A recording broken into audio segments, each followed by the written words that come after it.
അത് ഞാൻ പറഞ്ഞു അവൻ്റെ കണ്ണൊന്ന് പോയോ കിട്ടോ ഈ കണ്ണൊന്നും ഇല്ലോ. കൂട്ടത്തിൽ മരിച്ചു കഴിഞ്ഞാലും വലിയ വിഷയമൊന്നുമില്ല, അത് കേസെടുക്കുമല്ലോ പോലീസ്. ഏട്ടാ കേസ് ഉണ്ടാവില്ല, കേസ് തള്ളി പോകും. കാരണം ഓരോ ഇങ്ങോട്ട് വന്നത് അതിന് ഇവരൊന്നും ഇല്ല വെച്ചത്, നാഫീനല്ല വെച്ചത്. 2 ദിവസം കഴിട്ടാ ഫൈസൽ നെടുമ്പാല വീണ്ടും ചേരുന്നുണ്ട്. ഫൈസൽ, ഇതാണ് ഈ MJ സ്കൂളിലെ വിദ്യാർത്ഥികളുടെ ചാറ്റിനകത്ത് പറയുന്നത്. ഇപ്പം അന്നേരത്തെ ഇല്ലെങ്കിൽ ഇന്നലത്തെ സംഭവമായിരിക്കാം ഇതിന് ശേഷമുള്ളത്. പോലീസൊക്കെ വിളിച്ചതിന് ശേഷമുള്ള ചാറ്റ് ഉണ്ടോ ഇതിൽ? അതിനുശേഷം വിദ്യാർത്ഥികളുടെ ഒരു ഇതെന്തായിരുന്നു? അപ്പോഴും കേസെടുക്കില്ല എന്നൊക്കെ വിചാരിച്ചുകൊണ്ടിരിക്കുകയായിരുന്നോ?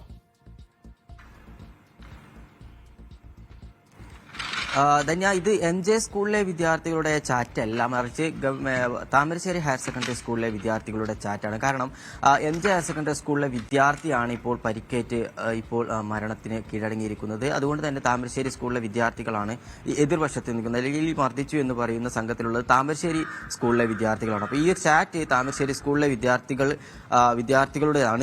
ഇത് ഈ സംഘർഷം നടന്നതിന് ശേഷം നമുക്കറിയാം വ്യാഴാഴ്ച വൈകിട്ടോടു കൂടിയാണ് ഇത്തരത്തിലൊരു സംഘർഷം ഉണ്ടാകുന്നത്. അതിനുശേഷം അവർ നടത്തിയ ഒരു സംഭാഷണമാണ് ഇപ്പോൾ പുറത്തു വന്നിരിക്കുന്നത്.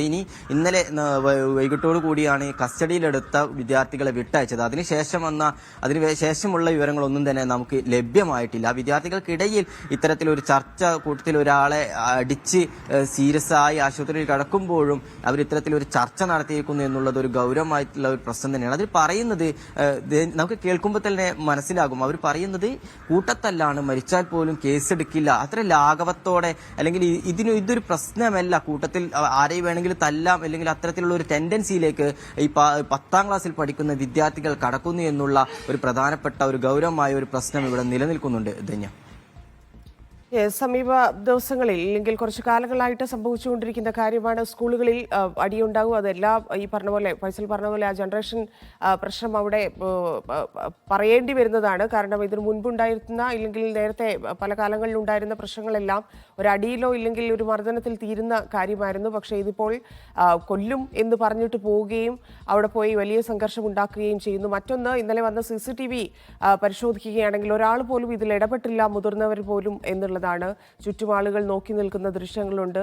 അത്ര വലിയ ഗുരുതരമായ പരിക്കേൽക്കുന്നത് പോലെയുള്ള മർദ്ദനം നടന്നിട്ട് പോലും ആ ചുറ്റുമുണ്ടായിരുന്ന ഒരു മനുഷ്യൻ പോലും അതിൽ ഇടപെട്ടില്ല എന്നുള്ളതും ഞെട്ടിക്കുന്നതാണ്. കാരണം ഈ ചെറിയ വിദ്യാർത്ഥികളാണ്, 15-16 വയസ്സ് മാത്രമേ വരാൻ സാധ്യതയുള്ളൂ. 10ാം ക്ലാസ്സിൽ പഠിക്കുന്ന വിദ്യാർത്ഥികളാണ് ഇത്തരത്തിൽ നടു റോട്ടിൽ, അതും താമരശ്ശേരി പഴയ ബസ് സ്റ്റാൻഡിൻ്റെ സൈഡിലോ പുറകിലോ ആയിട്ടാണ് എന്നൊക്കെയാണ് ഇന്നലെ നമുക്ക് ലഭിച്ച വിവരം. ആ ട്യൂഷൻ സെന്റർ നടത്തുന്ന ആളും ഇന്നലെ നമ്മളോട് സംസാരിച്ചിരുന്നു. ആ സമയത്ത് അദ്ദേഹവും പറഞ്ഞത് ചെറിയ പ്രശ്നമാണ്, ഒരു പാട്ട് നിന്നുപോയതുമായി ബന്ധപ്പെട്ടുള്ള തർക്കമാണ്. അത് കഴിഞ്ഞ തിങ്കളാഴ്ചയാണ് സംഭവിക്കുന്നത്. അതിനുശേഷം മെനഞ്ഞാന്നാണ് ഇത്തരത്തിൽ സംഘർഷത്തിലേക്ക്, അതായത് കൂട്ടം കൂടി ഇല്ലെങ്കിൽ ഇങ്ങനെ ഗ്യാങ് ആയി വന്ന് ആക്രമിക്കാം എന്നതിലേക്ക് MJ സ്കൂൾ വിദ്യാർത്ഥികൾ നീങ്ങുന്നത്. ഈ മർദ്ദനമേറ്റ കുട്ടി ആ ട്യൂഷൻ സെന്ററിൽ പഠിക്കുന്ന ആളുമല്ല എന്ന് ട്യൂഷൻ സെന്റർ ഉടമ ഇന്നലെ പറഞ്ഞിരുന്നു. അത് പുറത്തുനിന്ന്, അതായത് ഈ പ്രശ്നം ഉണ്ടായതിനു ശേഷം ഇവരൊരു സംഘമായിട്ട് വരുമ്പോൾ ആ സംഘത്തിൽ ചേർന്ന ആൾ മാത്രമാണ്, ട്യൂഷൻ സെന്ററിൽ പഠിക്കുന്ന ആളല്ല, പക്ഷേ MJ സ്കൂൾ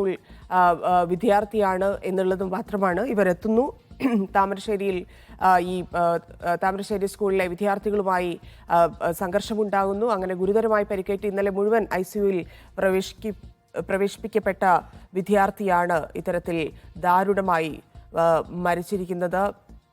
ഫൈസൽ, ഇന്നലെ നമ്മൾ ഈ ട്യൂഷൻ സെന്ററുമായൊക്കെ സംസാരിച്ചപ്പോൾ അവിടെ പഠിക്കുന്ന വിദ്യാർത്ഥിയല്ല എന്ന് പറഞ്ഞിരുന്നു. പക്ഷേ ഇവർക്കാർക്കും ഇതിൽ ഇടപെടാനൊന്നും സാധിച്ചിരുന്നില്ല അല്ലേ?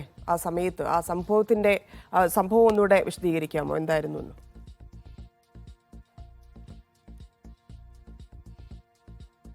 പോലെ തന്നെ ഞായറാഴ്ച ഈ താമരശ്ശേരിയിലെ പഴയ ബസ് സ്റ്റാൻഡിന് സമീപത്തുള്ള സ്വകാര്യ ട്യൂഷൻ സെന്ററിൽ ഫെയർവെൽ ഡേ നടക്കുന്നു.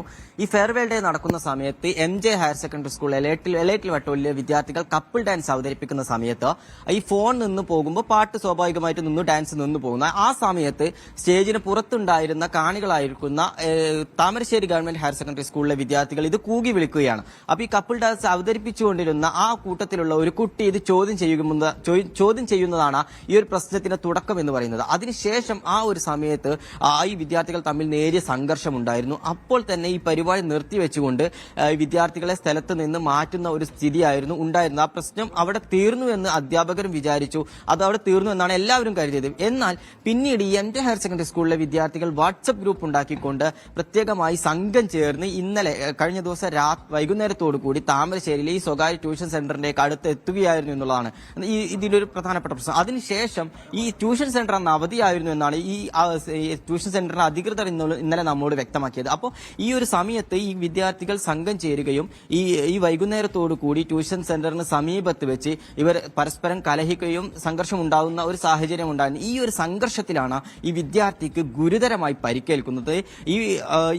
ആ പരിക്കേൽക്കുന്ന CCTV ദൃശ്യങ്ങൾ അല്ലെങ്കിൽ ഇവർ തമ്മിൽ സംഘർഷം ഉണ്ടാകുന്ന CCTV ദൃശ്യങ്ങൾ ഉൾപ്പെടെ ഇന്നലെ പുറത്തു വന്നതുമാണ്. അത് ഈ ട്യൂഷൻ സെന്ററിന് സമീപത്തുള്ള കടയിൽ നിന്നുള്ള ഒരു CCTV ദൃശ്യമാണ് നമുക്ക് ലഭ്യമായിരിക്കുന്നത്. അപ്പോൾ ആ CCTVയിൽ ഈ വിദ്യാർത്ഥികൾ പരസ്പരം തമ്മിലടിക്കുന്ന അല്ലെങ്കിൽ സംഘർഷം ഉണ്ടാകുന്ന ആ ഒരു ദൃശ്യങ്ങൾ കൂടി വ്യക്തമായിരുന്നു. പക്ഷേ ഈ കുട്ടികൾ ആരാണെന്ന് നമുക്ക് തിരിച്ചറിയാൻ കഴിഞ്ഞിട്ടില്ല. അപ്പോൾ മറ്റൊരു പ്രശ്നം, കുട്ടികൾ മൈനർ ആയതുകൊണ്ട് തന്നെ നമുക്ക് അത്തരത്തിലുള്ള പേര് വിവരങ്ങൾ അല്ലെങ്കിൽ ദൃശ്യങ്ങൾ പുറത്തുവിടുന്ന അല്ലെങ്കിൽ വിദ്യാർത്ഥികൾ മനസ്സിലാവുന്ന തരത്തിലുള്ള ദൃശ്യങ്ങൾ പുറത്തുവിടുന്നതിൽ ഒരു പരിമിതിയുണ്ട്. അപ്പോൾ അത്തരത്തിൽ ആ സംഘർഷം കഴിഞ്ഞ് ഈ വിദ്യാർത്ഥിയെ, പരിക്കേറ്റ വിദ്യാർത്ഥിയെ അവരുടെ കൂടെയുള്ള കുട്ടികൾ തന്നെയാണ് ഈ വിദ്യാർത്ഥിയുടെ വീട്ടിലെത്തിക്കുന്നത്. അപ്പോൾ ഈ വീട്ടിലെത്തിയ വിദ്യാർത്ഥി അവശ നിലയിൽ കണ്ടതിനെ തുടർന്ന് വീട്ടുകാരാണ് ആദ്യം ഇവരെ താമരശ്ശേരിയിലെ താലൂക്ക് ആശുപത്രിയിൽ പ്രവേശിപ്പിക്കുകയും ഈ താലൂക്ക് ആശുപത്രിയിൽ നിന്ന് പരിക്ക് ഗുരുതരമാണ് എന്ന് കിട്ടിയ വിവരത്തെ തുടർന്ന് കോഴിക്കോട് മെഡിക്കൽ കോളേജിലേക്ക് മാറ്റുകയുമാണ് ഉണ്ടായത്. കോഴിക്കോട് മെഡിക്കൽ കോളേജിൽ ICUവിൽ അതീവ ഗുരുതരാവസ്ഥയിൽ തന്നെയായിരുന്നു കുട്ടിയുടെ നില ഉണ്ടായിരുന്നത്. രാത്രി 12:00 കൂടിയാണ് ഈ കുട്ടിയുടെ മരണം സ്ഥിരീകരിക്കുന്നത്. ഇങ്ങനെയാണ്